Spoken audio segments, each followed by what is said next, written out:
It's doing it, but it's weird.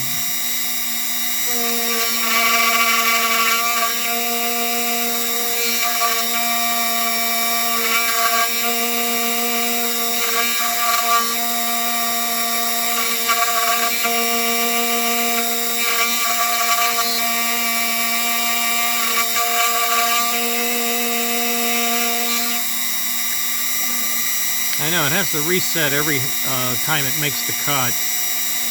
That's the nature of the beast, I guess.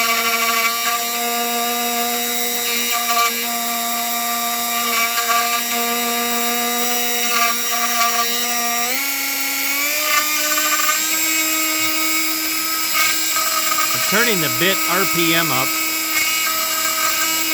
in case it needs more speed to cut. I don't know. It's only wood. I think the motion speed is too fast. It needs to move slower. I gotta go in and figure out how to slow it down. I also need to go in and figure out how to start where I want instead of wherever it wants. It's awfully close to that tool.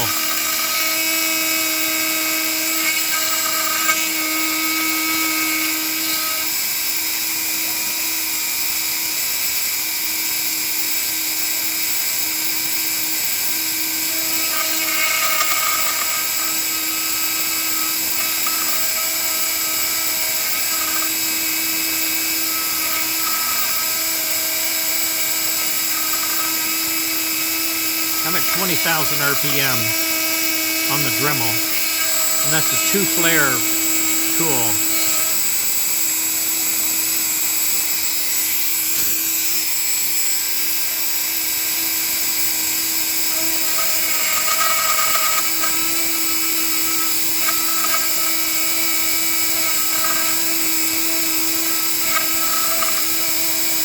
That's exactly what I need to do on my train.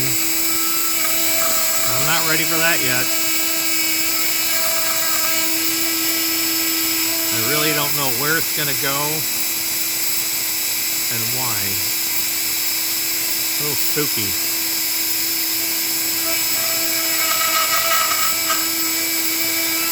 I'm making very shallow cuts, 0.5 millimeters, thinking with the steel or the metal.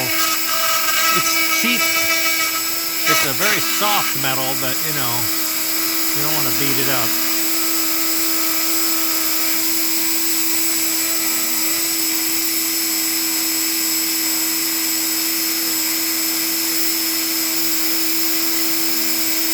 Ah!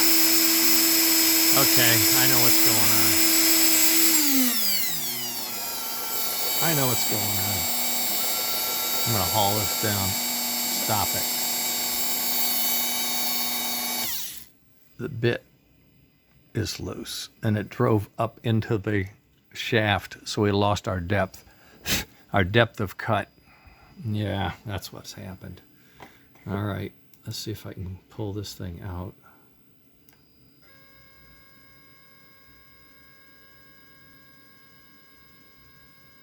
I'm pulling the bit out. You can see that it's moving very slowly, and the bit is coming out. There you go. And the bit is staying. It's really weird, isn't it?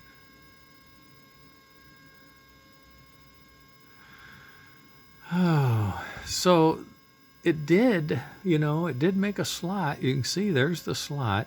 The slot actually looks too wide and too short, but it's a slot. Okay. I have more wood. You like my tool holder contraptions? Combination of what I have. And when I get this up a little higher, I'll show you. I might have damaged this bit because I ran it into the tool. I didn't, but the program did. But I allowed it, I guess, is what you can say. Boy, I've got to get all these parts put away in something. They're going to get all boogered up, the dust. Oh, dearie. What a mess. All right. Well, let's just do a quick calibration on this. on the width.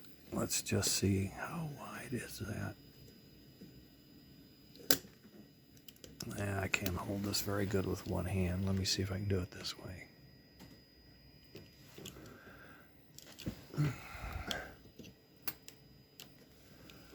9.3, and it's supposed to be 10. That tells you something. Oh, look at that tool bit just fell. It was bending.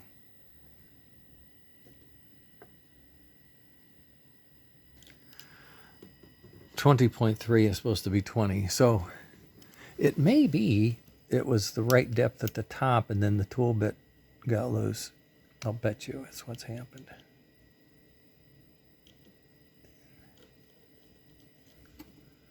Nine. Maybe not. Anyway, well, when you're done with a job and your tool just falls out, that tells you something, doesn't it? This is a 3-chuck thing. It's supposed to be better. Not sure that it is. How's the tool bit doing? It's not broken. It's sharp on the edges, so whatever I did, you can see a little divot taken out of there. Right there. Ooh. Yeah, that was scary. Oh, wow. It's a good shape. I'm going to have to work on this some more, but I've been so distracted with my poor wife hurting herself. I've been taking care of her for like 2 months now, but she's better. She's not done. She's got about another 2 months to go, but at least she's capable of doing more. Okay, well, this is an update. I wanted to let you know I'm still around, still doing stuff.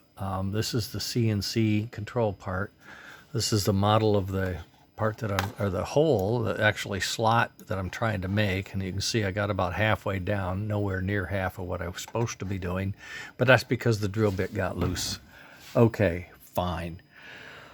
We'll work on that. I'll work on how to calibrate this thing so it knows where I want it to be.